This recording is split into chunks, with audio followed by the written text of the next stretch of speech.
so many people out?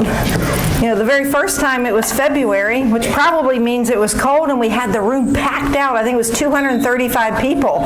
Yeah! All right, so I'm just curious, maybe by a show of hands, who attended the February presentation when I was here? Raise them high, because we've got somebody kind of counting. Okay, so that's probably not even half. Okay, how many people are here tonight because you received one of these somewhere near your home? Okay, well, 1, 2, 3, maybe 4 people. Somebody back there. Okay, 5 or 6. Okay, good. And how many of you were here when I was here the second time when we were talking about an action plan? Action plan. Okay, maybe 1, 2, 3, 4, 5, 6, 7, 8, 9, 10. Okay, great. Okay, well that gives an idea. And then how many people are here for the very first time for some other reason? Whoa. Now, okay, I'm really curious. Okay, can somebody just share, how did you hear? Did a friend invite you? How many people are here because somebody invited you? Okay, I'm so curious. Okay, how many? So somebody tell me what are the other reasons? Because I'm out of reasons. Anybody willing to share? Yes. Learned about it at the Bible study. So okay, she got it at the Bible study. Yes, sir. I get his father's bulletin online, and I read about it. Okay, do you attend here? No. Okay, so interesting. Okay, anybody else willing to share? Yes, ma'am. Pro-life committee meeting. Pro-life committee meeting of this church or some other church? Some other church. Great. Okay. And what we're trying to do, so now let me give you an introduction. My name's Terry Beatley. I'm president and founder of what's called Hosea Initiative. H-O-S-E-A, like the book in the Bible, Hosea Initiative. Why Hosea? Because of that Bible verse, Hosea 4:6. My people perish for what? Lack of knowledge. For lack of knowledge. Right. My people are destroyed, or my people perish for lack of knowledge. You know, it's funny because after the February event where we packed the house, 235 people, only the Lord knew that the event that was scheduled for probably 5 months in advance would be happened to be in the Virginia political district where Kathy Tran, the delegate, patroned that very egregious bill, according to most Virginians. Okay? Basically, it was an infanticide bill. Now, some of you here, I don't know, obviously, everybody here, and so maybe people come from many different backgrounds. Maybe not everybody in here is a Christian. Maybe some people have no knowledge whatsoever of anything historical on the abortion industry. So what I'm hoping as we roll out these different programs, you find it hopefully, it's a safe place to come to. That's number one. Number two, meant with no condemnation. Because no matter what crowd you talk to, 100% of the people in that crowd have been affected by abortion, right? 100%. Whether you've personally had an abortion, your girlfriend or your wife had an abortion, you urged somebody to have an abortion, or you couldn't prevent somebody from having an abortion, or you knew somebody who had an abortion. Everybody's been affected by the industry of abortion. Okay, and I think that's something very, very important to state and state it up front. The other thing that we're trying to do is we're trying to, at Hosea Initiative, the vision of Hosea Initiative is an America that's abortion-free, an America where every child is welcomed and protected by the law. That's what we see. And that's what we at Hosea Initiative believe can happen. But it's not going to happen politically. Okay? The dots will get connected to the political realm, but it starts with education.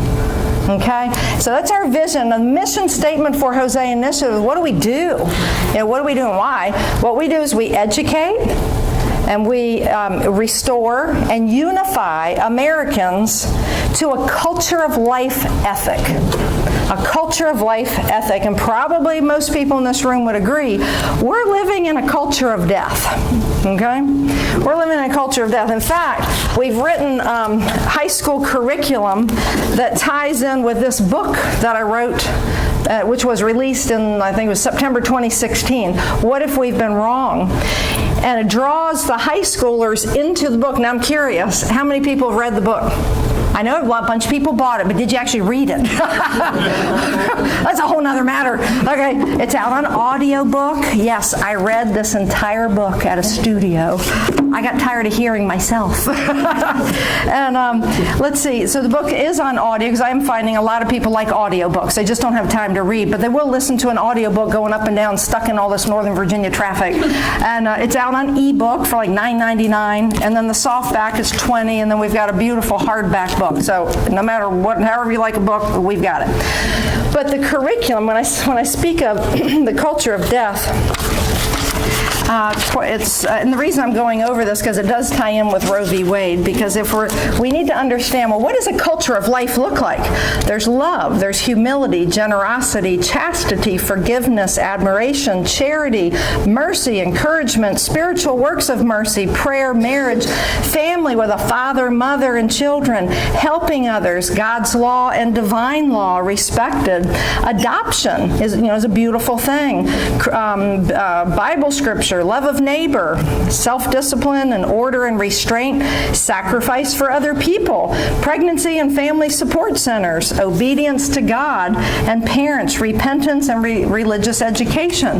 That's a fruitful, abounding culture of life. But what do I mean by we're living in this culture of death? Which I think to a large degree, the catalyst, of course, was Roe v. Wade. There's a lot of stuff that came before Roe v. Wade, which we went over in February. Okay, like a 60 to an 80-year history that led up to Roe v. Wade. But what's a culture of death look like? There's fear, there's pride, there's greed, there's lust, anger, hatred, prejudice, envy, abortion, euthanasia, genocide, assisted suicide, embryonic experimentation, genetic research which mixes together the genes of animals and humans, IVV frozen embryos, contraception, secularism, eugenics, infanticide, right to die, and the list goes on and on and on. And it was quite interesting because we had a team of people working on a culture of life, and then we looked out, and it's like it kept going on and on and on, okay? And as we've gone out and we've taught this to high schoolers, they really appreciate it because we get them filling in the lines. Yeah. We get them to express what does that look like. So the reason I share that is education is the key. So after teaching 235 people back in February, and it was time for Q&A, and we started talking about action items, there was a man in the back, very back, and talking about what do we need to do? And he said, we need to go vote pro-life. Well, basically that's a given. But how are we going to teach other people to support via a vote for pro-life? And it's from education.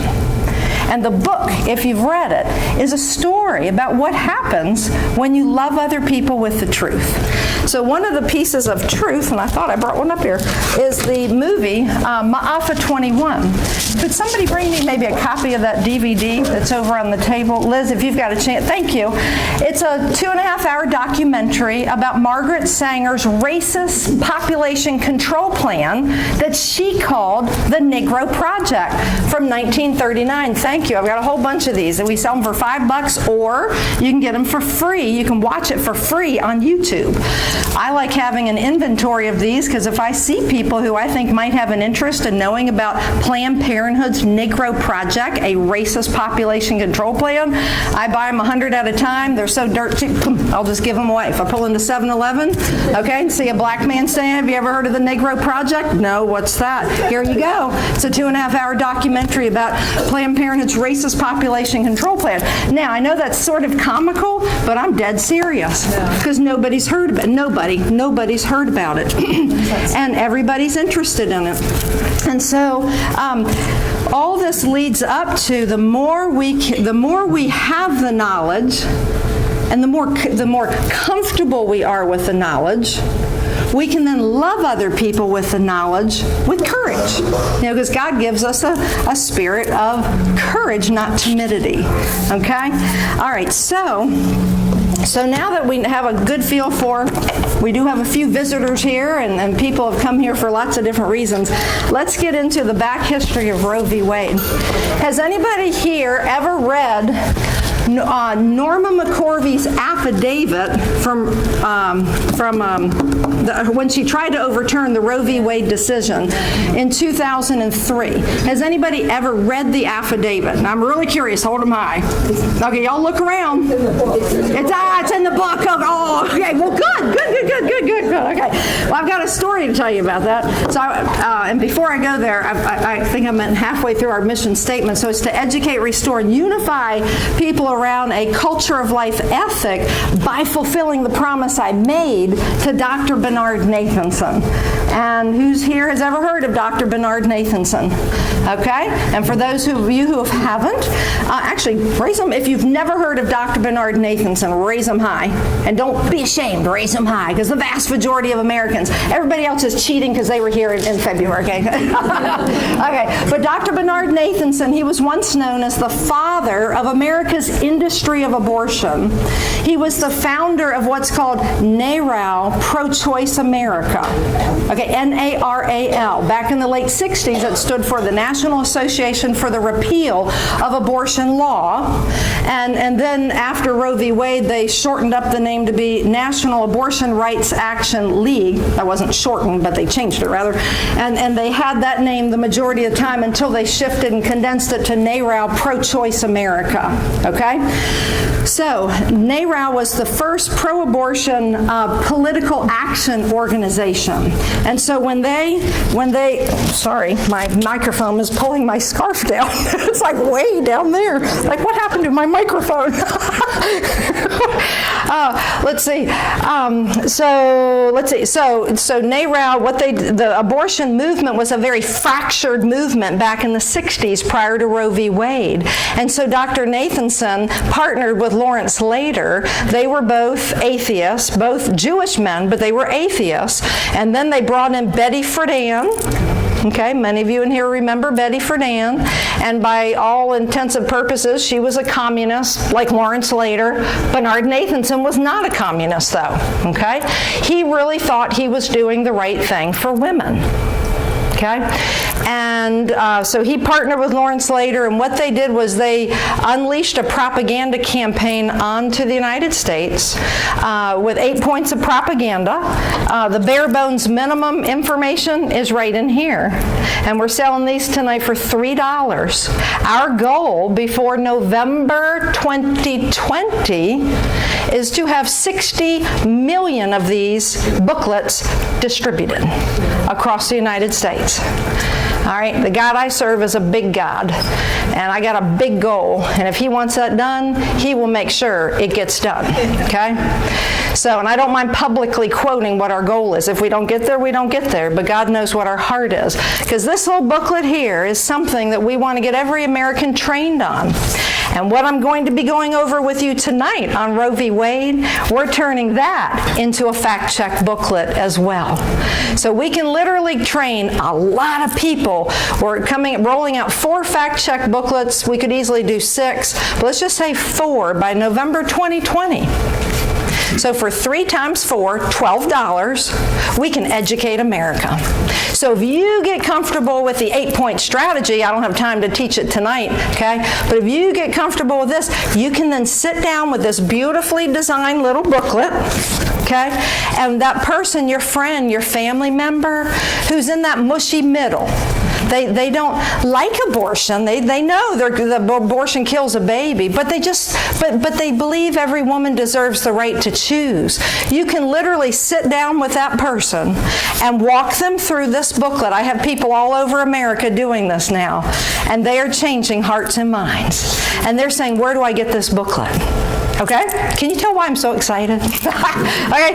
Because what that man says is, we've got to vote pro-life. Absolutely. But everybody in the room, for the most part, does. We've got to walk out those doors, and that's why this flyer. Being dropped at doorsteps or near mailboxes or wherever it's being dropped. What we want to do is invite the community, okay? Come back. If you like what you hear tonight, And we'll be doing, again, the Catholic strategy, which is what we did in February. It's not just for Catholics to know. It's for every American to know. But the subtitle in the Catholic strategy is How the Founders of NARAL Plotted the Destruction of America's Historical Protection of Unborn Life by Undermining Catholic Teaching. That's for everybody, not just Catholics, okay? All right, so so that's the back history. And Bernard Nathanson, and at a prayer vigil in November 2009, I asked the Lord, what did he want me to do with all this research I had accumulated, and the amazing experiences I'd had by taking this video to black ministers in Virginia. And it was amazing. Okay, and they encouraged me to keep doing what I'm doing. And 2 months later, he had me showing the video, and it was a 2-night program. Why am I giving you this back history? Because if you can get comfortable with knowing the history of all this, and you go back to your neighborhood, and you look around at how many houses, and all you got to do is think, how many people can you personally reach out to? You could do popcorn beer night, popcorn sweet tea night. I don't care. It doesn't, but whatever, appeals to you. And show a movie, okay? And so, it could be read Norma McCorvey's affidavit, obviously, if you got uncomfortable and they're willing to come in and learn something, okay? That you've got something really important to share with them. The list goes on and on and on for action ideas. And we're developing out the action ideas. But one thing I've committed to Liz and this church is that June, July, and August, I will avail myself. So we tried to give, instead of doing the same topic every single month, we're trying to change it up. We'll swing back around, maybe September, do the Catholic strategy one, okay? So next month, it's the disturbing history of Margaret Sanger's Negro Project. Invite a black friend. Anybody in here know somebody who's black? Okay? Invite them. Love them with the truth. Our blood runs red. And then in August, we're going to show the film Hushed. And that film is about, anybody in here ever seen it? About breast cancer and abortion, breast cancer and oral contraception? Oh, it's so good. So we're going to be showing that film. So I think what God allowed this church to be is a hub for Hosea Initiative to build a national template. So if every month this church is offering something, now they haven't committed to that, but I think we can show Father, hey, people are coming out, he'll keep maybe giving permission. But to have a venue where we're constantly changing it up. But the thing is, you've got to invite your friends. Okay? You have to invite your friends. You have to be able to love other people with the truth. So Dr. Nathanson, the promise I made him at the end of the interview, I said, Dr. Nathanson, if you have a message for America, tell me what it is, and I promise you I'll deliver it across our country until it becomes common knowledge or until Roe v. Wade is overturned. And I didn't know what Dr. Nathanson would say. He was 83, terminally ill with cancer, and he said yes. He said, continue teaching the strategy of how I deceived America, and then tell America to love one another. Abortion's not love. Stop the killing. The world needs more love, and I'm all about love now. All right, so our motto is let's love other people with the truth, and we will set a national template right here in Springfield, Virginia. It's more than just going to vote pro-life. We've got to educate and change people's hearts and minds. Amen? All right. Okay. Now, Roe v. Wade. The reason her affidavit got put in the back of my book, it was a God thing. And it worked like this. The book came out, I think it was September 2016.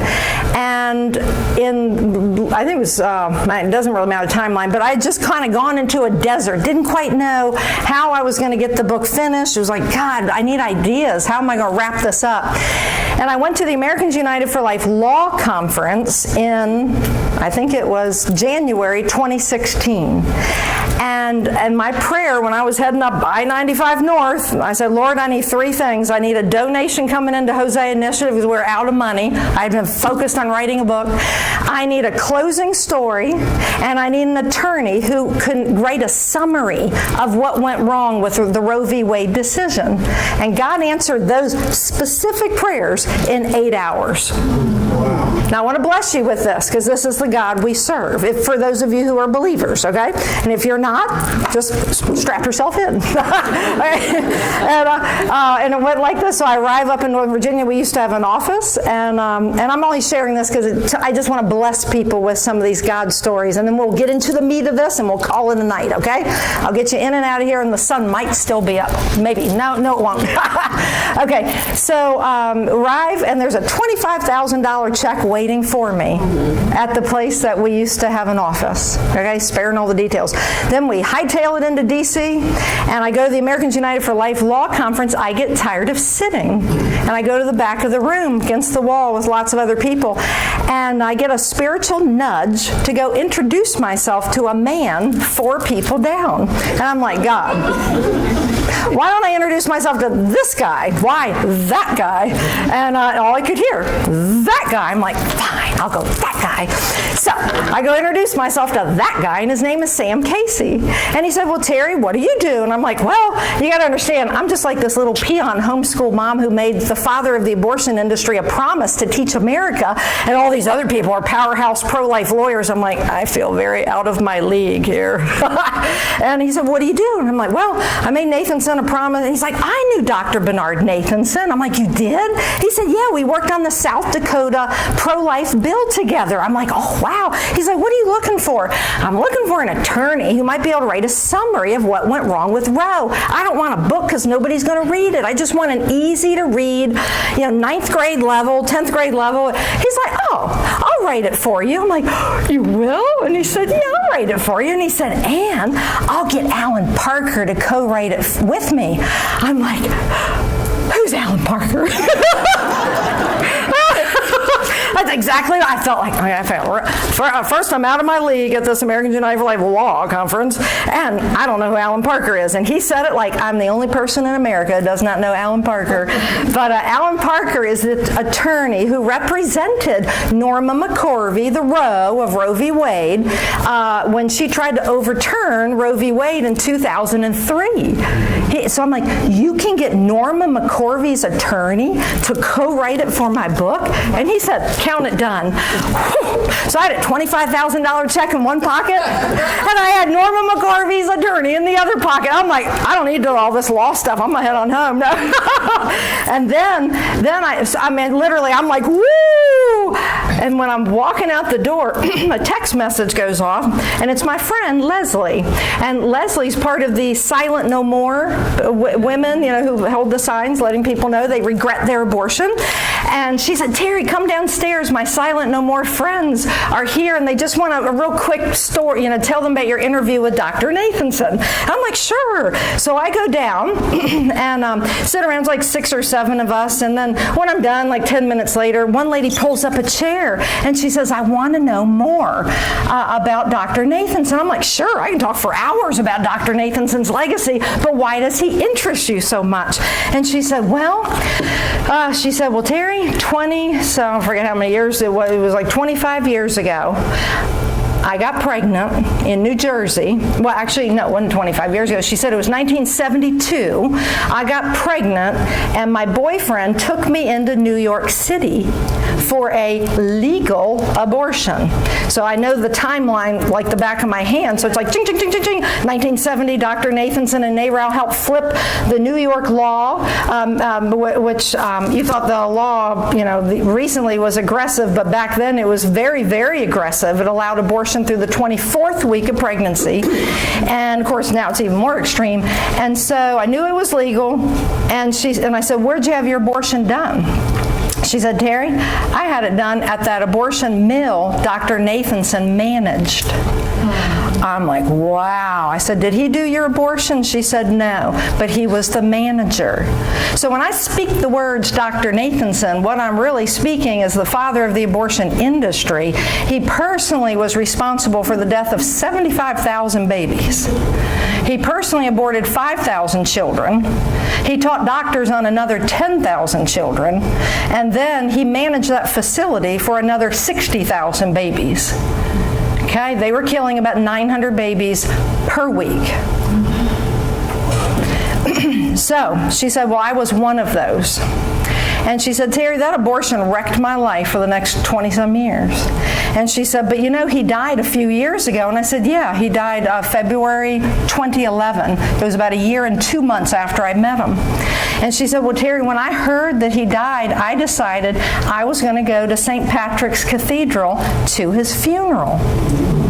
And this is where the God I serve showed up again. And he gave me one of the closing stories in the book. Because I said, why did you go there? She said, because that abortion wrecked my life, and this is you spend the rest of your life healing. And she said, when I found out Dr. Nathanson had become pro-life, a number of years ago, she said, I always sort of followed his story, and I read his books. And she said, I went to St. Patrick's Cathedral. I write about it in the book. She said, I sat in the back of the cathedral.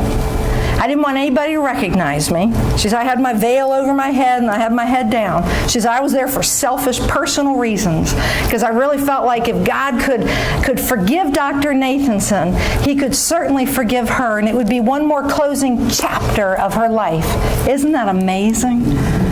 And I said, well, and I'm like, the hair was standing up on my arms, and I'm like, can I use your story? Can you write this down so I can take excerpts from it for my book? It's like, because you're answering a prayer. How can I close this? And the spoiler alert, but I want to tell you, because we just serve such an awesome God. So here she is in St. Patrick's Cathedral, and she said, Terry, it was time to, stand up during the ceremony, right at the end, and he was being processed out the right-hand doors, right under Our Lady Guadalupe, if you're in the back looking up the altar, the right-hand doors. And she said, Dr. Nathanson, rest in peace. I forgive you. So I just said, may I please use your story? And she said, absolutely. She said, just don't put my last name. And I said, well, what's your first name? And she said, her name is Mary. So, with that long introduction, let's get into the 6 erroneous assumptions of Roe v. Wade. Okay, so let's put culture in context. And let's see. If you were here in February, you might know who that crazy lady is. And when I say crazy, it's true. Well, I shouldn't say that. That's too condemning. But her sister is Mallory Millett. Oh, is it sinking again? Okay, we'll fix that thing. Uh-oh, where did it go? Oh, I thought I wrapped it in the knot. Okay, on my board of directors, on the advisory board, is Mallory Millett. Mallory Millett is the sister to this lady. This lady here is Kate Millett. Now, if you were here in February, you heard me give the back history. But because we have a number of new people in here, I thought this would be a very appropriate place to start, is understanding the culture in context for the late 1960s, okay, right before Roe v. Wade. Kate Millett died about a year and a half ago. Kate Millett was a fallen away Catholic, and when she went to a secular university, she became a Marxist communist. And then, in the late 60s, she set up the organization called the National Organization of Women. Today it's called NOW, N-O-W, okay? And I joke a little bit because when I went off to my freshman year in college, some of you may have heard my little joke, even though it's not a joke, it's a true story, but I came back at Thanksgiving time and I told my dad I was considering joining this organization called NOW. And my dad, being very well read on communism and Marxism, he said, sit down. I did not join NOW. And now I go all over the country teaching people about NOW. Okay, so Mallory Millett, who's on my advisory board, she's a real spunky, 78-year-old. This is what she wrote to explain what her sister did to America, because we are living in it. Fairfax County is stewing in it. Your public school system, okay? And here it is. And even if you've already heard it, it's worth hearing again. Okay? It was 1969. Kate invited me to join her for a gathering at the home of her friend Lila Cart. They called the assemblage a consciousness-raising group, a typical communist exercise, something practiced in Maoist China.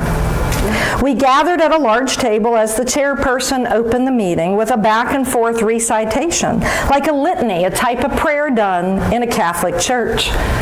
But now it was Marxism, the church of the left, mimicking religious practice. So Kate would say, "Why are we here today?" she asked, and the people would respond. It was 16 young women. "To make revolution," they answered. What kind of a revolution, they chanted. The cultural revolution, they responded. "And how do we make a cultural revolution?" Kate demanded. "By destroying the American family," they answered back. "And how do we destroy the American family?" she came back. "By destroying the American patriarch," they cried exuberantly. "And how do we destroy the American patriarch?" she replied. "By taking away his power." "And how do we do that?" "By destroying monogamy," they shouted. "And how do we destroy monogamy?" Well, their answer left me dumbstruck, breathless, disbelieving my ears. Was I on planet Earth? Who were these people? And they chanted back, "By promoting promiscuity, eroticism, abortion, prostitution, and homosexuality." They proceeded with a long discussion on how to advance these goals by establishing the National Organization of Women. It was clear they desired nothing less than the utter deconstruction of Western society. The upshot was that the only way to do this was to, quote, invade every American institution. Everyone must be permeated with the revolution. The media, the educational system, universities, high schools, K through 12, school boards. Oh, school boards. School boards. School boards. Did I not say school? School boards. And then the judiciary, the legislatures, the executive branches, and even the library system. These women were communists, and they viewed the family unit as oppressive, with the husband as the bourgeoisie and the wife and the children as the oppressed proletariat. What do you think of that? Whew. Where are the young people? We need to pack out there. Everybody next time, bring a young person, okay? All right. So that's the culture, okay? Now, in one of the talks we give the past 80 to 100 years, but of course that's not the point of tonight. Now, the picture you see there, that's Dr. Bernard Nathanson in the middle, and on the left side is Sandra Kano. That's, I'm sure you've heard of Doe versus Bolton, okay, which was read the same time as Roe v. Wade, okay? All right. And Sandra Kano, for those of you who do not know, she was absolutely never, ever, ever, ever in favor of abortion.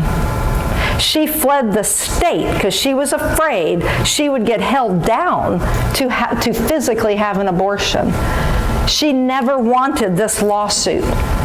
Okay, the pro-abortion attorneys took complete and utter, they manipulated the whole situation. Okay, so the six wrote, and then you have Norma McCorvey on the right-hand side, okay, and we'll be going over more and more of her story. And again, by a show of hands, how many people have read her affidavit of 03? Okay, all right, good. Okay. So what were the underlying sociological assumptions that SCOTUS, the Supreme Court of the United States, SCOTUS, cited in Roe v. Wade as the basis of their belief that legalized abortion? And what I'm doing is I'm pulling this data from what Alan Parker and Sam Casey wrote. So all this and a whole lot more is right in the appendix, okay? Here are the 6 assumptions. The first one, we can't know what a human being is and when its life begins.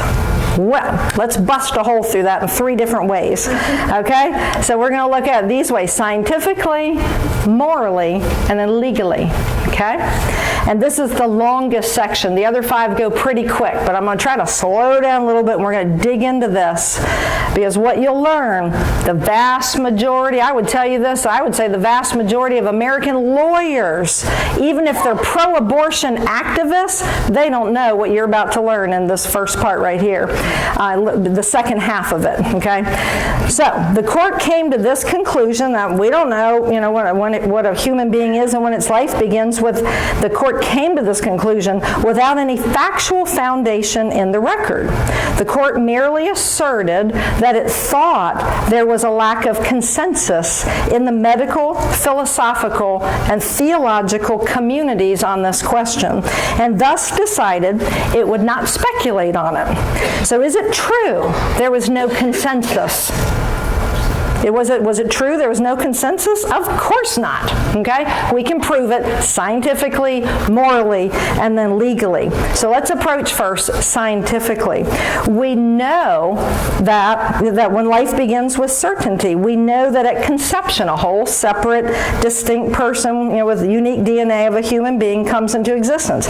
Every medical and biology textbook states this. This has been known in the medical community since the middle of the 19th century. Okay? Which is why the American Medical Association insisted at that time that all newly enacted abortion statutes protect the unborn child from conception forward. Okay? Further, in the lawsuit Rounds versus Planned Parenthood, the 8th Circuit Court of Appeals in 2008 ruled that we do know that life begins at fertilization and life is a separate whole and unique and living human being. Okay? Finally, in vitro fertilization technology demonstrates this point because an embryo can live outside the mother's womb as a separate human being, for the 2 to 6 days after conception. Okay? All right. Using SCOTUS's own standard of viability, it would seem that in vitro fertilization blasts a huge hole in their regulatory jurisprudence. Okay? So again, we're just on scientifically. Unfortunately, though, Roe has prevented states from responding to the fast-moving medical and technological advances with its ironclad rules and scheme. Sadly, in 1973, SCOTUS declared another false notion that conception is a process over time, okay, and not an event, justifying the idea that abortions were simply removing tissue because a human being has not yet formed, okay? I know many of you are like, oh yeah, yep, I remember that, yep. So little did they know that a human heart would be able to be detected within, 4 to 6 weeks easily. It's scientifically. And I feel like I'm stating things that, you probably already know, okay? How about morally? If another human being is present, we must ask, should this human being have the same protections at all other stages of development, including all of gestation until natural death, and if disabled? So that old saying, so just size, location, environment, or dependency, dictate or determine if a human being lives or can he or she be sentenced to death, right? Well, of course not, right? Of course not. It's just so basic, so elementary. And if you can get Randy Alcorn's book on apologetics, pro-life answers to pro-choice arguments, as far as I'm concerned, it's the best on the market. You only get one. You can get a used copy. Randy Alcorn, Pro-Life Answers to Pro-Choice Arguments. There are 39 pro-choice arguments, for the most part, secular arguments. But in his book, before ever mentioning the Word of God, he has 221 rebuttals just using logic. Yeah, What if everybody in this room was well-versed on those, or at least well-versed on some of them, so that when you get in a conversation with somebody, you feel like, I can do this, I can do it. Because a lot of times we don't speak because we don't feel like, I'm not sure if I know how to argue that. And you're scared, right? So you're the Army. Most of you in here are the Army.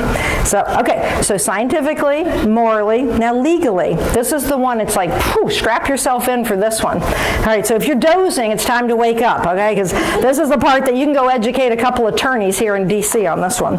So legally, we must ask, does the Constitution in the 14th Amendment protect this little human being as a person prior to birth? So we learned in the famous case of 1857, Dred Scott case, that the Supreme Court did not think African American slaves were citizens under the Constitution, demonstrating that the Supreme Court can come to supremely false conclusions of law regarding who the Constitution protects, right?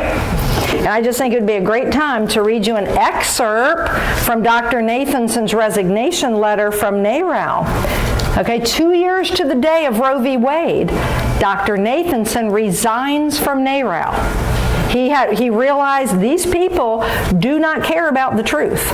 Because when real-time ultrasound came out, about 6 months or so after he celebrated Roe v. Wade, he celebrated. He was all over the media. He was the go-to doctor. Any of y'all remember that? I was too young, okay? Yeah, he was the medical face of the abortion movement. So after he saw the baby on real-time ultrasound, Dr. Nathanson's heart began to change as an atheist, okay? No God in his life, or not that he was aware of, okay? And the science of real-time ultrasound changed Dr. Nathanson's heart and mind. But for 2 years, he begged NARAL to reconsider their position. Because he said because of real-time ultrasound, we can no longer deny the humanity of the baby in the womb. That baby's smiling at us, sucking her thumb, stretching, yawning, doing all those things babies do. NARAL, and he described NARAL as a Stalinist organization. Truth did not matter. Their goal was to get from here there. And they did it on lies and propaganda, and bingo, they got what they want. Who cares if it's a baby? It doesn't matter because we got it legalized. So when he resigned, he said, and what if we've been wrong? No, he said the judgments of the Supreme Court were never meant to be infallible or eternal. And what if we've been wrong? What if we've been wrong? If the court should soon reverse itself on the abortion issue in the light of changing times and or new scientific evidence, what an incalculable injustice will have been perpetrated. What an immeasurable, irretrievable loss will have been suffered. The annual dues to NARAL are $10 a year, and the hubris of certainty. I can no longer afford those dues, Dr. Bernard Nathanson. Okay? So even he back then was speculating, oh, the Supreme Court, what if we got it wrong? So legally, so we know the Supreme Court got it wrong with African Americans. So lawyers and pro-abort activists continue to rely on a narrative history that is based on two demonstrably false premises. And here they are. The first one is that abortion was a common law liberty at the time of America's founding. Okay, that's an assumption, that's a premise that they operate off of, and it's a bald-faced lie. Okay? The second one is the primary purpose of anti-abortion laws in the 19th century was to protect women rather than protect the lives of unborn children. Let that woman abort because maybe her life is in danger. That's a false premise. And here's why. In the 1960s and the 1970s, lawyers trying to build a case against the century-old state abortion statutes trumpeted those two claims, okay? All the while knowing that they were false. And they've just been repeated over and over and over. Thus, after the Civil War, the 14th Amendment provided that any person born or naturalized in the United States was a citizen. And further, that no state can deprive any person of life, liberty, and property without due process of the law. Okay, so the Supreme Court in Roe said that person in the 14th Amendment only refers to persons who are born. Thus, the unborn child's life would not be protected by the Constitution, and thus the state cannot interfere with the mother's liberty to decide to abort her child. So the question is this: could the court in Roe also have been wrong about newly conceived human beings not being persons and therefore having no legal protection under the Constitution? Could SCOTUS have got this wrong? Protection, yes, but what they had was an evidentiary problem, okay? And it's kind of like so basic, you're already going to know this because, you look at all the advances in healthcare. We know the Roe Court's conclusion that unborn children are not protected by the 14th Amendment was wrong as a legal matter, and this is why. The 14th Amendment was passed in 1868. American common law, as applied to property rights and criminal acts, had protected the unborn child throughout pregnancy since colonial times. They've always been protected since, up until that point, till Roe. It was only the evidentiary problem of proving a pregnancy that kept criminal laws from being enforced until quickening, when the mother can feel the baby move, right? Okay, back then, of course, they didn't have real-time ultrasound, but the mother could testify or whatever, that she felt the baby move. So the problem was proving that she was pregnant. It was an evidentiary problem, but that baby was always protected.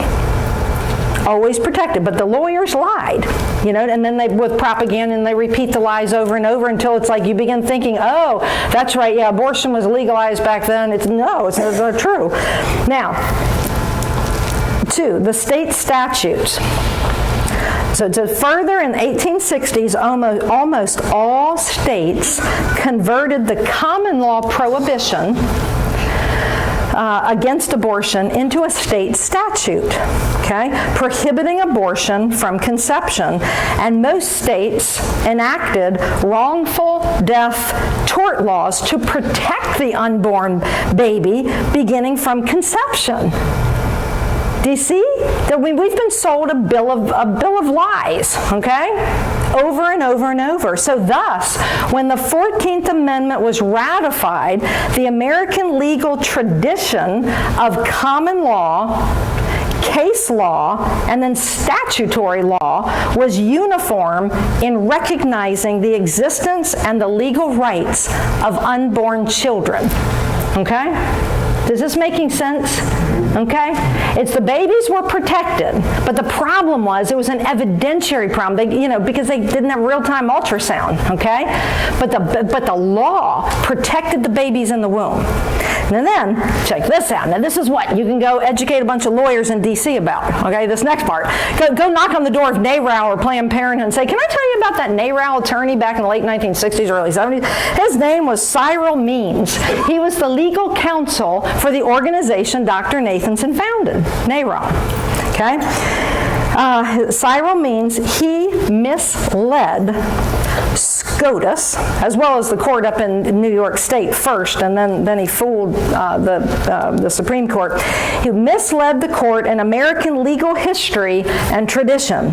He claimed that up until quickening, no common law prohibition existed. Okay? He and the court recast quickening from an evidentiary rule to a legal line between the right to abort and the right to abortion. Okay? Thus, the court wrongly concluded that there had always been a common law right to abortion up to quickening. until the state in the mid-19th century passed statutes prohibiting abortion from conception. Okay?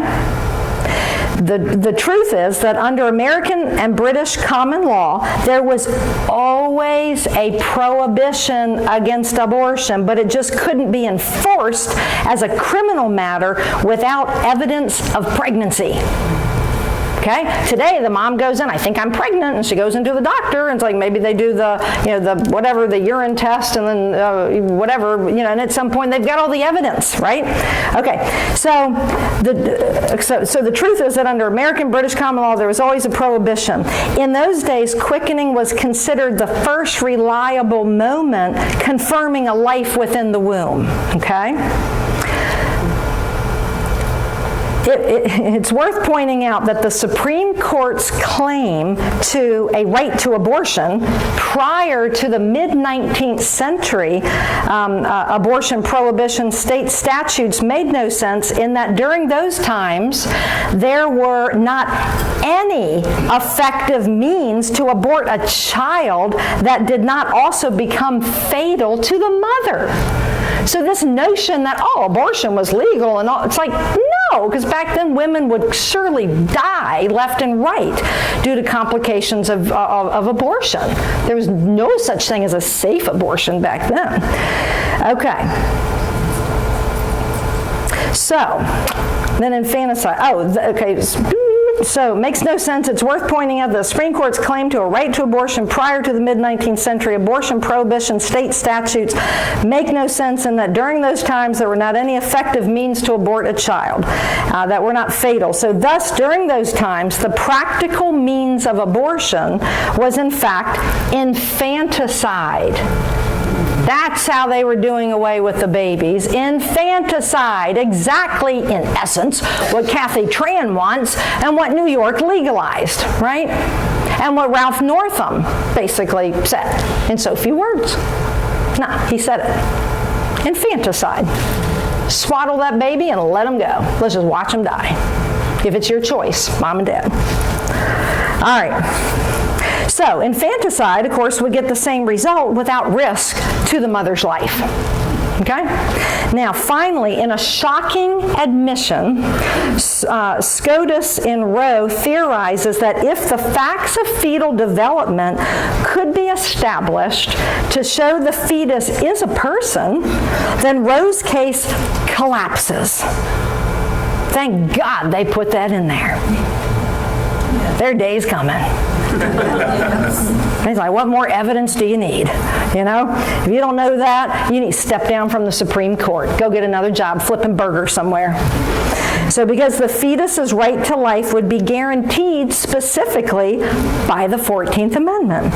So what an admission, Thank you, Supreme Court in 1973. What a great admission that the whole thing will collapse.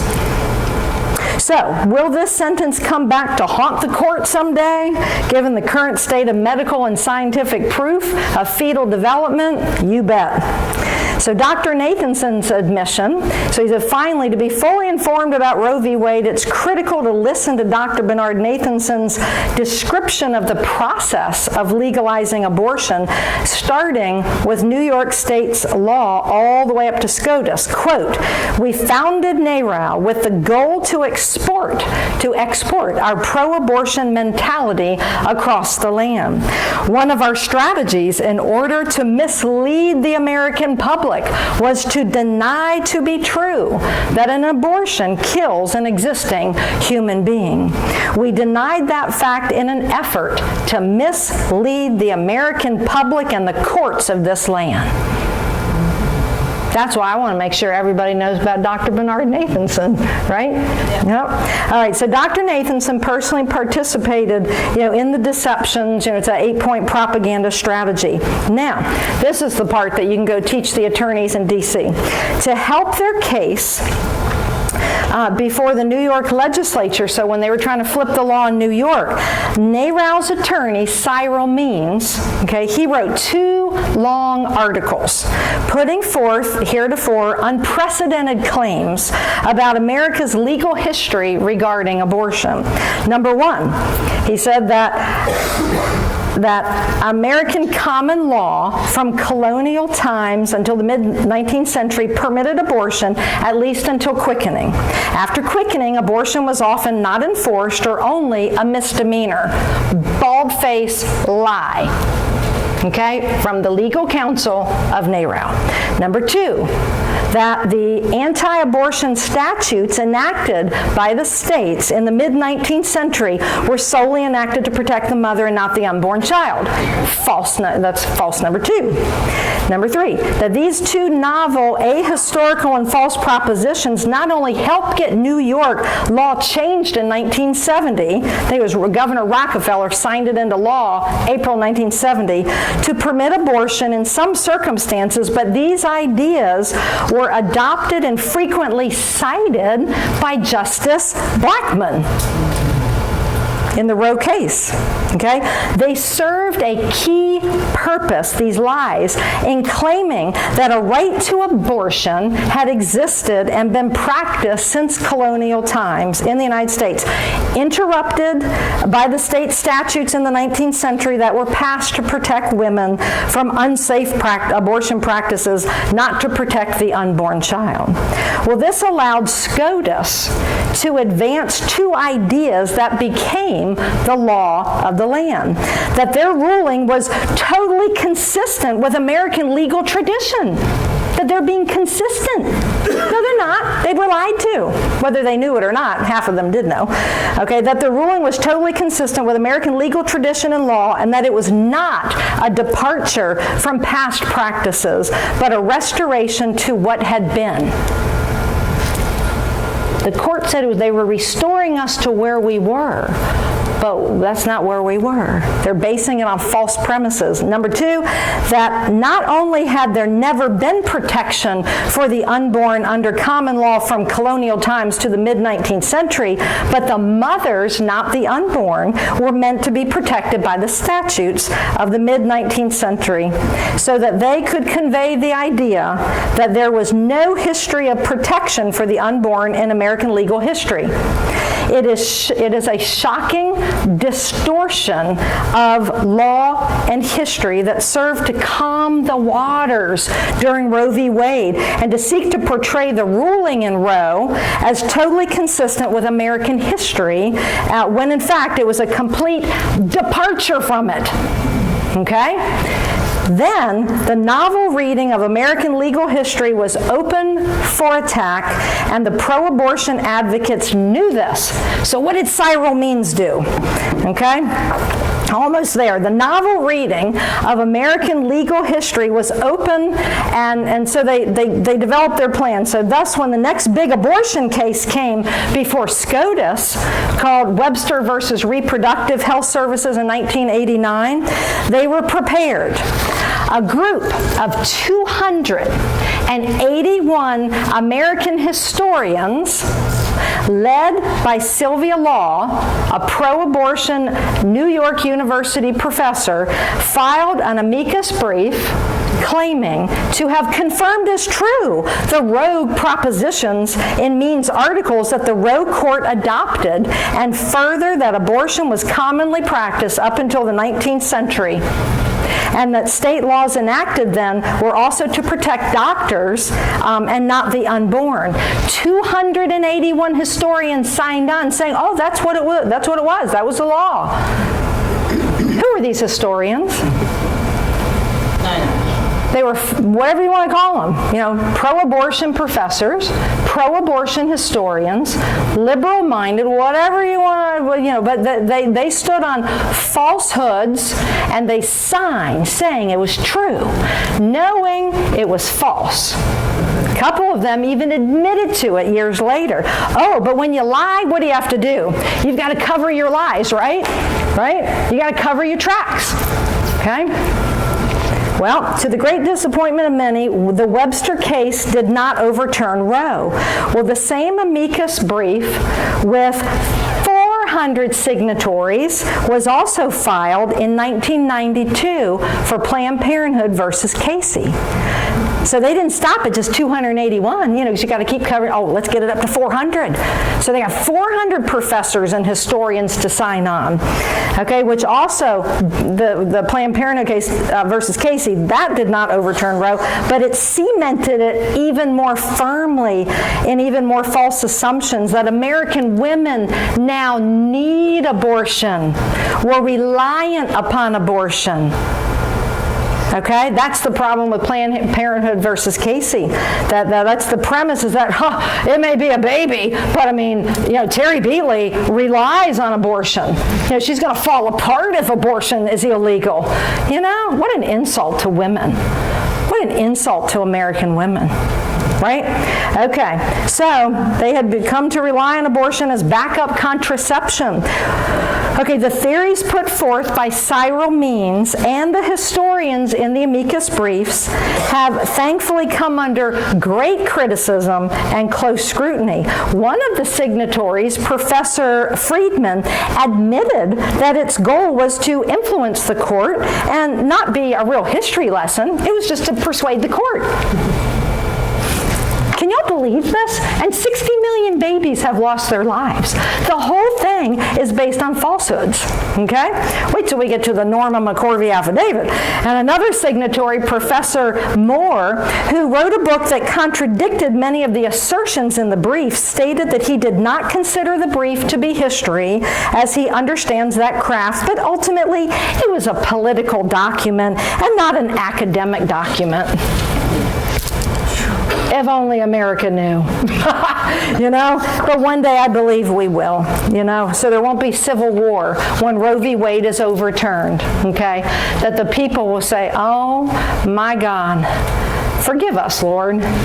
Forgive all that shedding of innocent blood, all those lives, all that lost opportunity, all of it, culture. Okay, ample evidence to support the opposite conclusion. So thanks to the scrupulous, painstaking work of a number of American lawyers and law professors actually interested in the true legal history of abortion in America, there is ample evidence to support the opposite conclusions reached by the Roe Court, that the unborn were protected under British and American common law.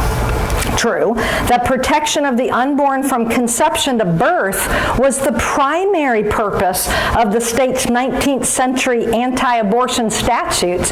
It was to protect the baby, okay?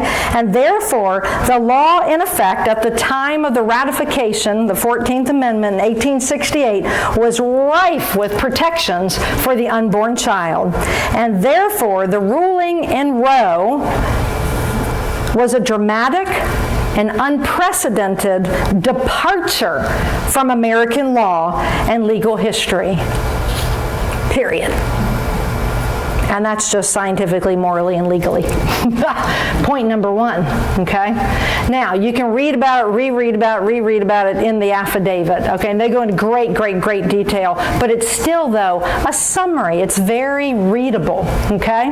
All right. The other suggested resources, if you're jotting anything down, there's a book by Joseph Della Pina, very big, thick book. I pulled a lot from that resource. And it's called Dispelling the Myths of Abortion.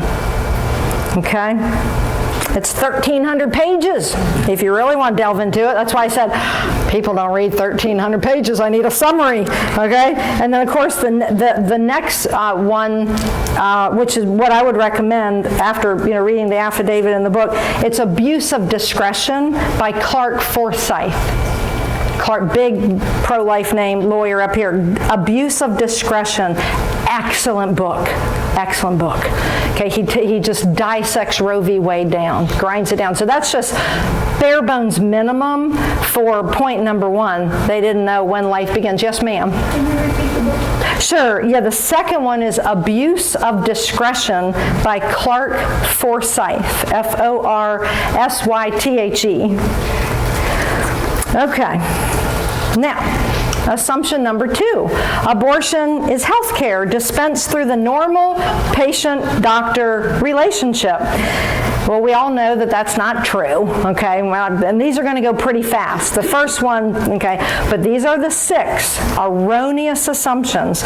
So this caused, well, the actual practice of abortion after Roe sadly proved this assumption to be false. The Doe case has made it illegal for a state to require an abortion to be done in a hospital during the first trimester. It's like when Dr. Nathanson worked on flipping the New York law, the way it was written, the state was hoping most of the women would go into the hospitals, but they didn't say that there couldn't be freestanding clinics. Dr. Nathanson predicted that there's no way the hospitals were going to keep up with the demand. He predicted, he said 250,000 women are going to descend on New York State, primarily in New York City. He's like, they'll be standing in line for weeks, waiting for an abortion. So he went around to a lot of these abortuaries that had been underground. They were doing illegal abortions. Well, once they got it legalized, whoop, they hung their little sign. Well, what's the problem? Well, a lot of these people weren't even doctors. They're dope-smoking hippies, literally, okay? Dirty, nasty facilities, just as they are today, many of them. And Dr. Nathanson was acutely aware that if more and more women would die due to complications to now legal abortion, that they would have a PR nightmare on their hand. So as the medical director of NARAL, Nathanson canvassed not just New York as other states began to legalize. He would go out as the medical director of NARAL and try to get these abortuaries to follow at least some idea of safety protocol.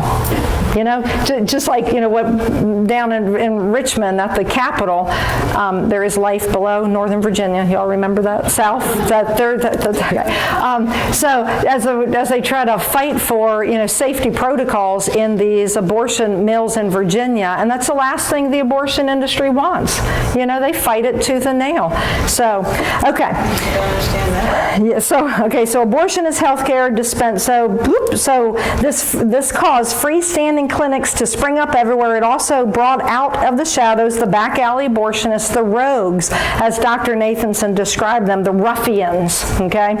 And just as a little side note, Nathanson was always just so amazed at sadly, the quality of people who got into the abortion industry, and a lot of them got into it because they had medical debt, and it was a cash cow, as it still is today, literally a cash cow, and they could get their medical tuition, their loans paid down fairly quickly, okay?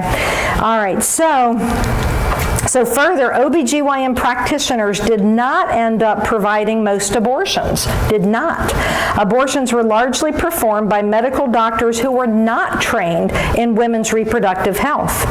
Somebody just told me the other day that one of these radical states pushing the laws, I'm sure somebody here knows, Illinois, where nurses can now do the abortions. And yeah, okay. So in practice, they met their patients for the first time in the operating room after she had paid for the abortion and signed the consent form. Thus, the normal kind of patient-doctor consultation one has normally before a major life-threatening medical decision rarely, if ever, happened for women seeking abortions after Roe.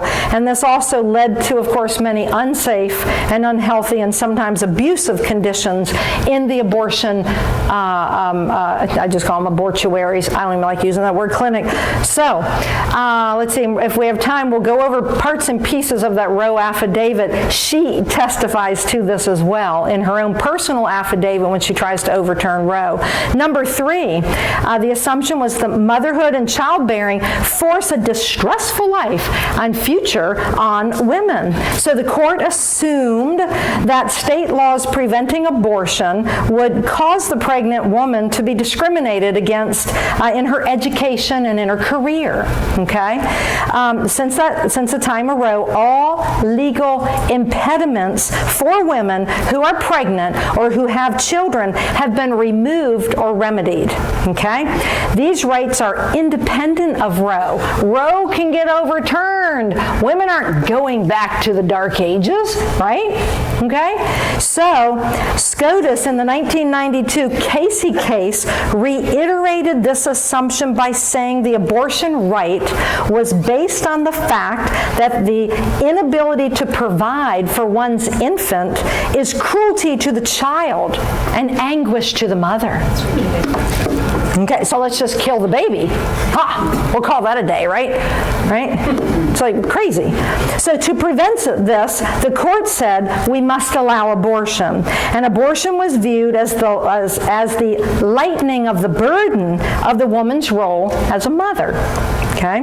There was no mention in the Casey case of the joys and the physical and the emotional benefits that most mothers enjoy in a full-term pregnancy and motherhood. There's no mention of that. The joys of motherhood. Okay? No mention whatsoever. Who's ever heard of the baby Moses laws? Baby Moses laws. Raise your hand. Raise them high. Okay. Y'all look around. So it's only like 4 hands that went up. What are baby Moses laws? The states, the pro-lifers of the states came up with a solution.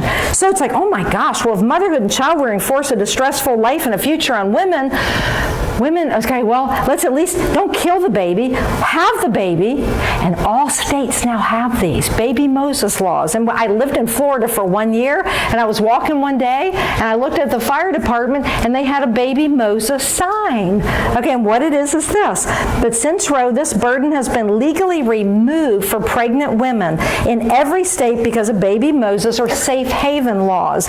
These laws permit a mother to anonymously drop off her baby, and each state is different, the time and the location, but on average, the mother can drop the baby off at the fire station, the hospital, or the police station, and each state's a little bit different.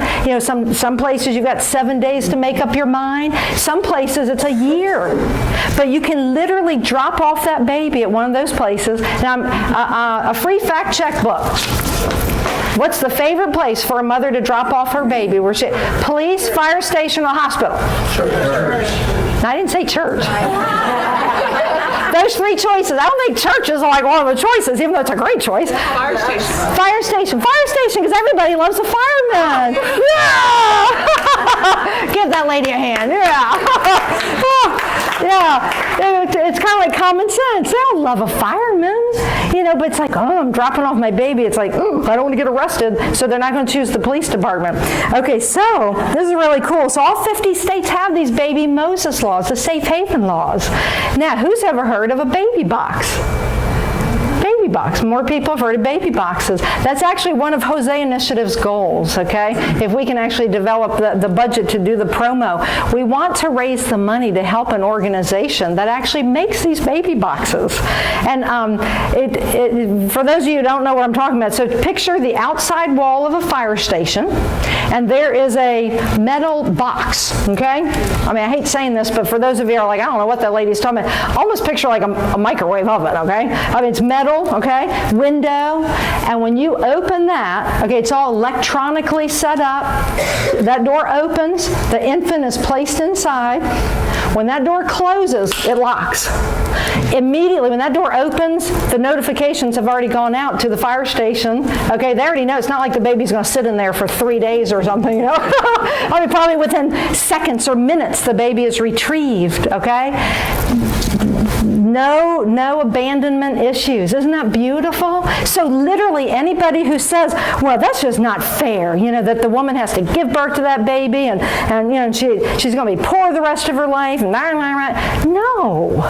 No, we've got safe haven laws that if she wants to try to keep the baby, but let's just say things just don't work out, she can take that baby in all 50 states, So I just think that's just one of the few things, and I should have written this down. There is a website. If you Google safe haven laws, there's a fantastic website out there. As you hover over the state, it'll tell you what the state law is. Okay, so, ABC state, you've got 6 months to make up your mind. And you have the choice of fire station or police department.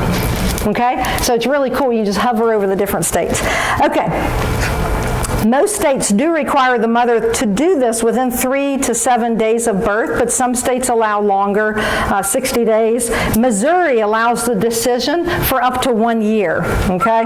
So thus, if informed in advance, a mother whose pregnancy occurs in circumstances difficult to raise a child has in every single state a period of time to completely be relieved of that obligation. Shouldn't that make women feel better? You don't have to kill your baby. Give life to that child. Okay, so this so-called reason for women to need an abortion has been removed. It's been removed, okay? I've had 2 children. I like to make the point, but most of the time I didn't even know I was pregnant until like the end of the 3rd month. It's like, well, now we only have 6 more months to go, okay? It's like that's such a little blip in time. It's like it doesn't wreck the rest of your 6 months. All right, assumption number 4, the decision to have an abortion is truly voluntary. Okay, well, no, it's not. In 2005, the South Dakota legislature produced a broad study. This is what Sam Casey, the attorney who wrote the appendix, he worked with Dr. Nathanson on. They produced a broad study of the impact of abortion on women's lives based on studying almost 2,000 women who have had abortions. The results were stunning as they contradicted so many assumptions about the goods of abortion, including that abortions are freely entered into, fully informed of all risks. And after this study was published, the South Dakota legislature required that women preparing to have an abortion be told that abortion seriously increases their risk of suicide. Number 2, abortion terminates the life of a whole, separate, unique, living human being. Okay? 3, the patient already has a relationship with this human being. Okay, she's already a mother. It's like this notion of, I don't want to be a mother. You're already a mother. Okay, you're already one. You can't make that go away. You're always going to be one, right? The patient already has a relationship with this human being, which relationship is protected by the Constitution and the laws of South Dakota, and an abortion would end this relationship. Isn't that awesome language? And these regulations were upheld by the 8th Circuit Court of Appeals in the Planned Parenthood versus Rounds case. Okay? The South Dakota study found that most women were not told the truth about abortion killing their unborn child. What are they told? It's a blob of tissue, yeah. It's not a baby yet. They were coerced because it was legal. When something is legal, you're more apt to do it, right? If it's legal, right? So they were coerced because it was legal, and they would never have considered an abortion if it had been illegal. Bingo! The legality of abortion gave license to others to pressure them to exercise their right, okay, and solve the situation. The South Dakota study found that most women had to pay a non-refundable fee. How about that one? First, before giving their consent. And the study also found that most women were stunned by their grief and their sense of loss for their unborn child. They were told that didn't exist. And one becomes a mother at the moment of conception. And they believed abortion should be illegal. So the vast majority, they believe it should be illegal. And none of the abortion facilities screened for coercion. That husband or boyfriend or grandparent or somebody pushing that woman in there. So on the issue of coercion being a frequent part of the abortion decision, as documented by the South Dakota study, all sides agree that if coercion is present, then there is significant adverse psychological outcomes and costs. Okay? Further, women who have had multiple abortions are usually coerced, often with the threat of violence. I mean, think about it. The fact that it's legal, and you take a 27-year-old man who impregnated his girlfriend, whatever, or one-night stand, and that man's going to have to pay for the next 18 years. Or or she can go pay, or he can go give her $300. Let's go solve this problem. It's legal. It puts women in the worst situation. And why women across this country do not understand that is beyond my comprehension. And why we need to be talking about it. So women who have had abortions also suffer a 40% higher rate of abuse than women who have not had abortions. Okay? The quick fix. So I've already gone over that. 18 years of child support versus $300. Ha! The relationship with a woman he barely knows or does not wish to be associated with. Abortion's legal. It's quick. It's easy. Inexpensive. Get it done. Coercion in its many forms, from subtle suggestions to violence and even murder, appears when the mother resists or has second thoughts about abortion. So the legality of abortion is the starting point. Okay? To pressure a woman to have an abortion. Okay? And a resistant mother can lead to physical abuse and even murder. Homicides of pregnant women have spiked since abortion has become legal. And so women were told abortion was liberating for them. Liberating. Instead, it's become a setup for being forced to do something contrary to their nature and their will. And lastly, point number 6, abortion is safer than pregnancy. How about that assumption? Okay. This so-called mantra was a key belief among the justices and many advocates of legalized abortion in the 1960s and 70s. It has never been proven to be true, except that abortion in the first trimester, the first 49 days after abortion, appears to be about as safe as pregnancy until the breast cancer risk is factored in. So, remember, it's August. We're going to be showing the movie Hushed. Bring friends. Bring women friends. Bring young millennials. Bring your grandchildren. Okay, 15 years and older, or 14 probably, they qualify. Okay, where they're going to learn the scientific evidence, the connection between abortion and breast cancer. Okay? You got to know it like the back of your hand. So it's a 9th grade education level, and we'll have little booklets to hand out in August. But please come back with 5 friends, 10 friends, standing room only. Okay? Come on back. I just think that when we can get out of the box, and young women, millennials and younger on down to the teenagers, this game's over. Do you agree with me? But the people just don't have the knowledge, okay? And we've got to be able to talk about this in a way. So the reduction in maternal mortality rates occurred long before Roe due to antibiotics and improved medical care of pregnant mothers. And then, let's just skip over here to number 6. So lastly, unwed motherhood has a cultural stigma. Not anymore. Okay, not anymore. Okay, need I say more? Okay, so here we have the perfect storm. Okay, the perfect storm of you had there's the 6 assumicides. We can't know when a human life begins and what a human life is and when this life begins. Abortion is health care dispensed through the normal patient-doctor relationship. Motherhood and child-rearing force a distressful life and a future on women. And it's truly voluntary and informed. It's safer than pregnancy and delivery. And unwed motherhood has a cultural stigma. Those were the 6 assumptions written primarily by Alan Parker and Sam Casey. Okay? Any questions on any of those?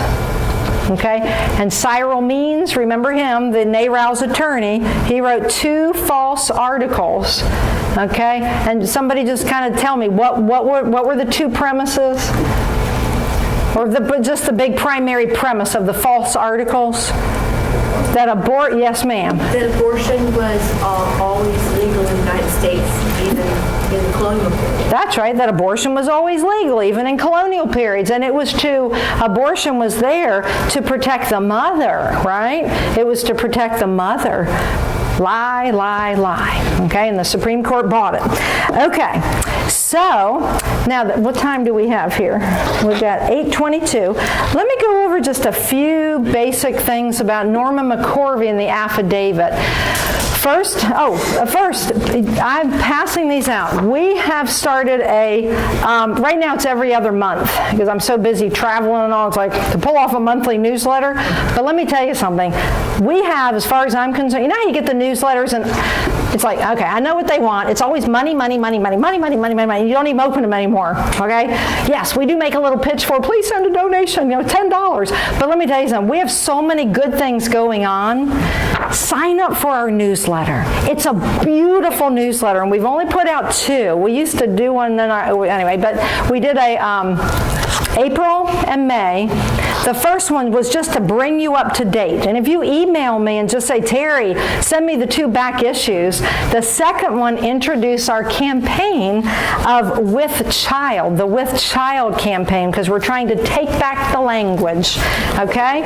And so I encourage, are these being passed around? Because I drop one at almost every, okay, so if you're interested, sign up for the newsletter, okay? And we're going to be soon selling these in bundles of like 50 for very cheap, but tonight I'm going to give one away free to everybody, and this is the With Child campaign. Isn't this so beautiful? Okay, I should have put it on a slide here. And it's, so I was speaking down in Florida, and I said, who remembers when the word pregnant, like she's pregnant, when you would never say that? That was the equivalent of, pardon me, but she's knocked up. There was an 80-some-year-old lady on the front row, and she said, I remember that. You would never say she is pregnant. You would always say she's with child. Okay, so I want y'all to say it with me. She is with child. She is with child. Yeah. So where does it come from? It comes right from the Bible. Okay? And from Isaiah 7:14. So on the back are 4 scriptures. And this is great even if you're not a believer. Okay? Just know where the language comes from. Therefore the Lord himself will give you a sign. Behold, a virgin will be with child and bear a son, and she will call his name Emmanuel. And then in Luke 2:5, because he was a descendant of the house and the family of David, Joseph went with Mary, his espoused wife, who was with child. You're so smart. Okay. Okay, a woman clothed with the sun, and the moon beneath her feet, and on her head was a crown of 12 stars. She was with child. Okay? I feel like I'm painting something here. And at last, a man of God came to me. He had the appearance of an angel of God, terrible indeed. And he said to me, you will be with child and bear a son. Okay? So what we want are these. I mean, we're going to price these like dirt cheap and just get a bundle or many bundles and then just drop them. If you're in the public bathroom, put it in the bathroom. Okay? Somebody's going to pick this up and they're going to be like, oh, what's that guy doing kissing her belly? Well, that's the husband kissing his wife's belly. Okay? And she is with child. All right. So, all right. And then lastly, and then we'll take questions and wrap it up. Let's see. Norma McCorvey's affidavit. I'm not going to sit here and read it to you. But I have literally read that to a pastor in Fredericksburg who found out all about Dr. Bernard Nathanson. Then he found out about Margaret Sanger's Negro Project. But he was in political bondage. Because as far as I'm concerned, we have to sell out to the Word of God and the culture of life and bag, the political party affiliations. I'm not saying that anybody, but I'm just saying, supporting a culture of life is more important. And so he really blew my mind that he was struggling with all that. And I said, I want to take you out to lunch. And while you're eating, I'm going to read you Norma McCorvey's affidavit. And he agreed. He agreed. So I sat there. I read the following, but I'm not going to read the whole thing. But it starts with, my name is Norma McCorvey, and I reside in Dallas, Texas. I am competent to make this affidavit. The facts stated in this affidavit are within my personal knowledge and are true and correct. 33 years ago, I came before the United States District Court, Northern District of Texas, Dallas Division, as the plaintiff, Jane Roe, the young woman whose case legalized abortion in the United States. Roe v. Wade. At that time, I was an uninformed young woman. Today, I'm a 55-year-old woman who knows the tragedy that arose from my unsuspecting acquiescence in allowing my life to be used to legalize abortion. Now, let's just take that one step right there. What is she admitted to or stated? She was used. She was manipulated. Bingo. Now, some of you have heard my story about meeting the Planned Parenthood millennial employee at the Virginia legislature. Oh my gosh, it's just such a fun story. And the majority of you have not, so I'm going to tell the story again. But it's my going fishing story. Do y'all remember this one? Liz remembers. Okay, so at the Virginia General Assembly, this was probably 2 sessions ago. And somebody said, Terry, you need to come down. Planned Parenthood and NARAL are there, and they're doing the 7-minute virtual tour. I'm like, what's a virtual tour? They're like, you put the thing on your head, and you become I'm like, what does this have to do with abortion? Like, just come on down, Virginia. You've got to be in there. I'm like, sure. Okay, so I packed all my Nathanson stuff up, and I put the book or whatever, and I had it all in a file folder. And the whole time I had this thing on my head, I was so afraid that the file folder was going to fly open. And they'd see Bernard Nathanson. But okay, so what it is, it's a 7-minute virtual tour. 2 minutes is real audio. The following 5 minutes is all animation. So when you put this thing on your head, you become the woman who's now in the car, and your girlfriend's driving you, and the girlfriend looks like, whatever, she's 18, 19, 20 years old, and you're trying to access the abortion mill, which is right down the road. I can see it, okay? So I'm now the woman who's trying to get an abortion. And what Planned Parenthood and NARAL were trying to do was to get as many Virginia legislators in there so the legislators could do the 7-minute tour to know what it's like to be a woman trying to access an abortion in Virginia, okay? But the problem was, the first 2 minutes were actually pretty fair. And I'm like, why is this being so fair? Whew. But the next 5 minutes, it was a total propaganda, okay? I don't know where my microphone went to. Oh, there it is, okay.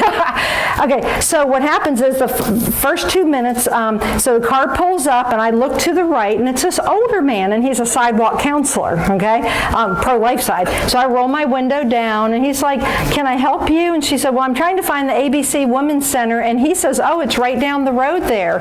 But if you think you might be pregnant, there's a pregnancy care center right down the road this way. And he gives the address, and he said, I can drive you there. You all can follow me. I'm like, they're showing a very nice older man. I'm like, why are they doing that? And then after 2 minutes, it shifts over to animation.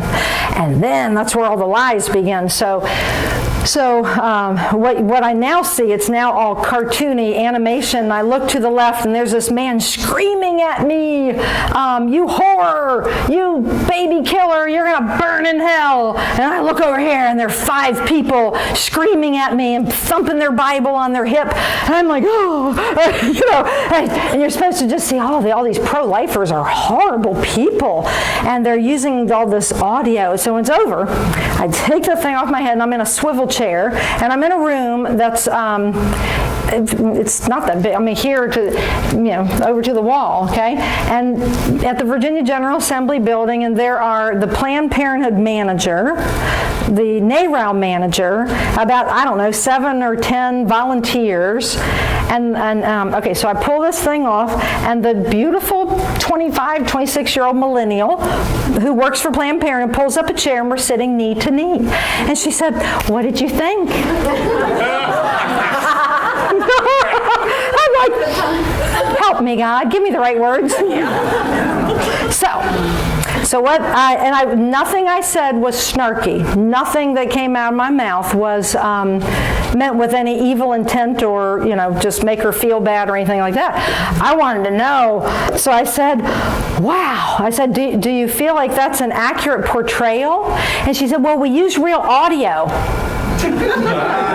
So what they did is they had taken the worst of the worst audio. I mean, let's face it, there are some real jerks out there, sidewalk counseling, they ought to go right back home. They should not be out there, okay? They're screaming horrible things at women, just they need a different pro-life job, right? Okay, we're all in agreement. Okay, but they took the worst of the worst and they condensed it down to 5 minutes, okay? So the intro was like, oh, they're being so nice to the pro-life side, and they're like, oh, okay. And then I said, so is that an accurate portrayal? Yes, we use real audio. And I didn't know what else to say, so all I could think of, does truth still matter? And she said, well, yes, why?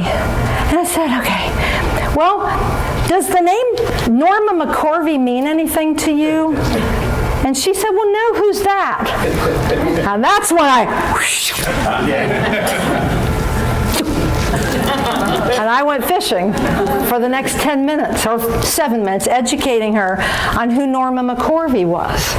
Because I know Norma's story. It's in the back of the book. And when you know the stories and you can feel really comfortable having a dialogue, you can even sit in a room. You can literally go down into the lion's den and go fishing for a lion. And let me tell you something. They don't appear because they're cowards, okay?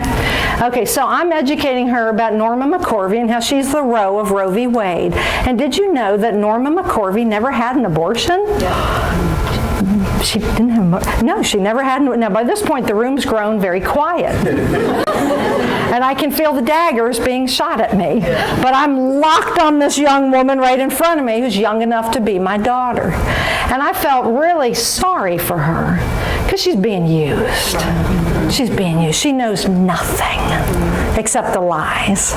So I walk her through Norma McCorvey, and by the time I get out the door, which is like 20 minutes later, the manager came over twice. Are you almost done? Oh, I'm almost done. I just have a few more questions. And I get locked back on her again. And then the third person, they sent somebody else, another volunteer or employee, and they were getting a little revved up. And then the fourth one, they sent somebody over. I still don't know if he was a she or she was a he, but either way, all that person did was look down at me and they said, if you don't get out of here, we're calling Capitol Hill Police. I'm like, what? But it doesn't stop there. So after I fished for Norma McCorvey and letting her know that Norma never had an abortion, that Norma was used and manipulated by pro-abortion attorneys, and that Norma she didn't want to be pregnant, she didn't want to have a baby, but so she got sucked into this, and that her pro-abortion attorneys had taken her to a pizza beer joint, and they got her drunked up on 2 pitchers of beer. This poor woman who was an alcoholic and a drug addict, and they got her to verbally agree to be the plaintiff in the Roe v. Wade case. And then, by the way, it's the law that if you sign an affidavit, you have to sign it. Pardon me, you have to sign it, but you have to read your affidavit to make sure it's actually 100% accurate, the way the law firm had it all typed up. Well, Norma never read her affidavit, so the attorneys broke the law right then. But did you know that in 2003, Norma McCorvey, she actually hired, pro bono, these attorneys to try to get Roe v. Wade overturned because she deeply, deeply agreed. And she was like, wow. Then I said, well, does the name Dr. Bernard Nathanson mean anything to you? The founder of NARAL was in the room. And she said, no, who's Dr. Bernard Nathanson? So I grabbed the other fishing line.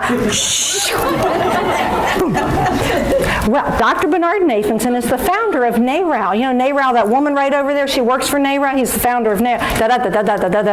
It was the funnest thing I think I've ever done. So by the time they charged me with, well, you don't get out of here, we're going to call Capitol Hill Police. So I'm like, I am so sorry. I hope I didn't get you in trouble. And she said, no. And she said, I'll walk you to the door. And she walks me to the door, and the most hilarious thing happened.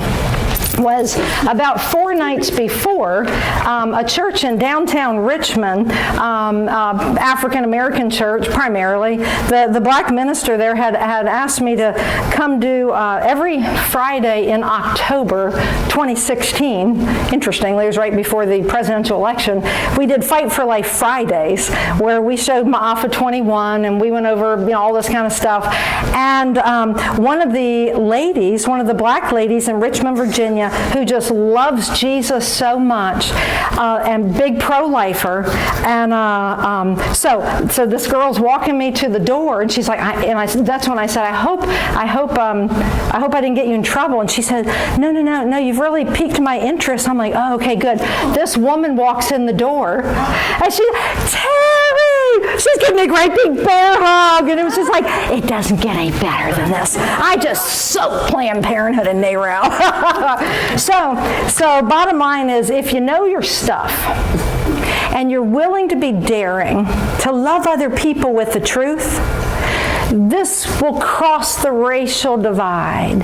This will cross life is the issue that will unite our country, okay? It will cross all racial divides, okay? And I've experienced it, and I wrote a book about it. And I predict this, and then we'll wrap it up. I'll take questions and I'll go eat. And then we have books over here for sale and the curriculum and all that good stuff. I predict this, I believe this, that over the next year and a half, America is going to find out the legacy of Dr. Bernard Nathanson, okay? And by the time the next presidential election comes, America will have a choice to make. It's going to be to choose life or to choose death. And if they choose death, they will do it knowingly. But I believe that if we can get America educated, and that's what Hosea Initiative is all about, we educate. The people will deliver the political victories. Let the chips fall where they may. But if we don't stop Margaret Sanger's Negro Project, just do the math. I mean, they've already killed 21 million black babies in this country. 21 million. There are more black children who die by the grips of an abortionist in New York City than born alive. You all probably already know that. But, and if they can learn the 8-point strategy that's in that little booklet, if they can learn Norma McCorvey's affidavit, and here's a place you can go and send them to print out the affidavit. Go to our home page on hoseaforyou.org, and if you scroll down to the bottom, I think we have it 2 times there, but you'll see these big round like pink or yellow icons, and it'll say click for the Roe v. Wade affidavit, and the link is working. I checked it before I came here. Okay, sometimes it breaks, but you can click it and you can actually get that affidavit written by Alan Parker and Norma McCorvey. Okay, that's the affidavit. What's in here? Bernard Nathanson's legacy. What happens when you love people with the truth? Okay, and Norma McCorvey's affidavit, and then the explanation of the 6 erroneous assumptions of Roe v. Wade. If we can get people educated in your community, I'm flying all over the country, okay? I'll do that. All I ask you to do is support Hosea Initiative if you can. I mean, if thousands of people gave $10, hallelujah, we're in business. We can get the job done, okay? But also learn the material and then do the action plan, okay? And so I didn't bring the action thing. I should have printed that up. I didn't think about bringing that tonight. It's the list of action ideas, but we will make that accessible. If you shoot me an email, Terry, you send me the email action list, just email me at terry@hoseaforyou.org, and I'll send you the email action list. These are just ideas of what to do, what to learn, and what to do in your local community. Now, I'll be coming back here on July 25th. The Disturbing History of Margaret Sanger's Racist Population Control Plan, the Negro Project. and we're going to be talking about it. We'll probably show a piece of Black Genocide, the movie Ma'afa 21, okay? And then again, August 22nd for the breast cancer movie. My God, pack this place out with women, okay, for the August one. And literally ask someone who's got more, if there's more melatonin in their skin, just get black people here. We love people, right? Right? We shouldn't be divided by color and all this. And what's the one thing that can unite this country? And with that, I'm done. It's life. It's life. Okay? If I could start at a church, which happened to be an African American church out in rural Virginia. I cannot believe I actually said this. This was before Jose Initiative, after I showed that movie to the pastor. And when I walked up the pastor's steps, I actually write about this in the book, and I said, I was praying, I said, Lord, please do not let me talk politics. Because I didn't want that pastor to think I was just there for some political vote. Okay, I really did. I just wanted him to know the truth. And when we watched that movie, I didn't know what else to say or ask. I just said, Pastor Bibbins, tell me what you think. And he pulled his chair forward and he wagged his finger at me, and I joke around and I thought, oh my God, he hates all white people. Okay? I didn't know what else to think. But he said, I'll tell you what I think. I will never again vote for a pro-abortion candidate for as long as I live. For if I do, I'm voting to annihilate my own race, and furthermore, abortion is just wrong, and I've had this issue wrong. Hallelujah. Amen. Do you see the victor? I felt like Jesus Christ had pulled back the curtain and said, see what happens when you love people with the truth? They'll connect it all the way. Because make no mistake, and I'll tie this in with what the older man had said in February, the umbilical cord for the abortion industry is politics. But the way we're going to win it is to love people and to educate people so they've got to hear, and then they can connect this to their heart, and everything else will work out just fine. Right? Okay. Any questions? Yes, sir. Roe challenge, the Supreme Court, what happened with that? Wait, say one more time. I missed the first words. In 2003, Roe challenge, what happened to it? I don't know. Can you tell me what happened to it? Sorry, you're talking about Norman McCarthy. Oh, the court wouldn't hear it. The court, yeah, they just sort of tabled it. They refused to hear the case. Swept it under the rug. Swept it under the rug. Yes. What's the name? M-A. What does that stand for? The video is called Ma'afa, M-A-A-F-A, M-A-A-F-A, Swahili, that means great tragedy, genocide, great tragedy, black genocide in the 21st century. Yes, ma'am. You mentioned that she didn't actually have an abortion, that thing. But didn't she subsequently have one or more abortions after that? She never had an abortion. Roe never had an abortion.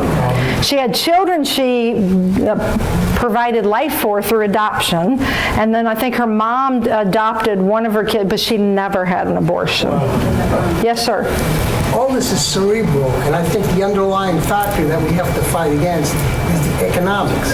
The people that are running this country and the economics behind the abortion mill are the ones that are really controlling the politics. Right. And until you get to them by way of education and turning their, whatever, direction they're going in, this is not going to go anyplace. I mean, it's too cerebral. It's got the underlying factor that we have to fight is the economics behind it. The economics behind abortion, you're talking about? The economics behind abortion. I agree with you to a certain point, but I can talk to you one-on-one, but I have experienced by taking the truth to people who live in the inner city who have not 2 pennies to rub between their fingers, and when they find out the truth, the cerebral truth behind abortion, they're like, how do we end this stuff? They're not sold out to anything. They don't have any power to change it. They got they do. They got the power of the vote. I was in the Tea Party. We stood out there and dead ears. You know what I'm saying? And those are the ones that have the power. What, to, like going down here to D.C. and the politicians? No, you don't start with politicians. No, I'm not saying that we do. I'm just saying that education is really connected to the politics. Absolutely. But well, we the people, and when you connect education to we the people, and I'll talk with you one-on-one about it, yeah.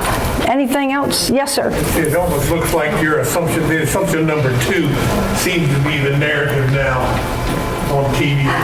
Yeah. That's the big narrative. All you hear is healthcare, healthcare, healthcare. Yeah, did you all see the clip where it's Chris Cuomo and Rick Santorum and Christine Quinn, a big pro-abort, used to have some political position in New York, and Chris Cuomo was interviewing them. Of course, it was 2 against 1, and Christine Quinn, when Rick Santorum says something about when a woman's pregnant, it's a baby or whatever, she said, Rick, that is not true. When a woman is pregnant, that is not a baby. It's crazy, yes. Yes, ma'am. I just want to add, I have seen this figure that 1 out of every 5 women in America, I guess, have had an abortion. And I'm looking at that and I'm saying, are they really counting people? You know, a lot of people have had multiple abortions. Yeah. So they're just... I don't believe a lot of those. I don't know what the right number is. I don't believe a lot. A lot of it's propaganda. The biggest one is like 1 in 3. No, that is not true. That's just them trying to normalize it. Yes, ma'am. I don't really know your background, but are you not in this diocese? Are you in? I am in the diocese, Okay. yeah. Why isn't the Arlington Diocese doing more like this? And why haven't we always been doing more like this? This type of education. They've been waiting for me. And again, I just started volunteering for Project Gabriel, and why aren't we tripping over each other? Like you and me? Thank you. Oh, yes. I'm totally there. I'm with you. I feel like what's happening politically in our state is a reflection of some of Arlington Diocese being a little bit numb to all this and not taking a firmer stance. Follow the money. Well, let's get in touch because there's a lot we should be doing together. Okay, there's a whole lot. There's a lot. Any other? Oh, wrap up. There we got wrap up. Why don't we give her a great hand? Okay.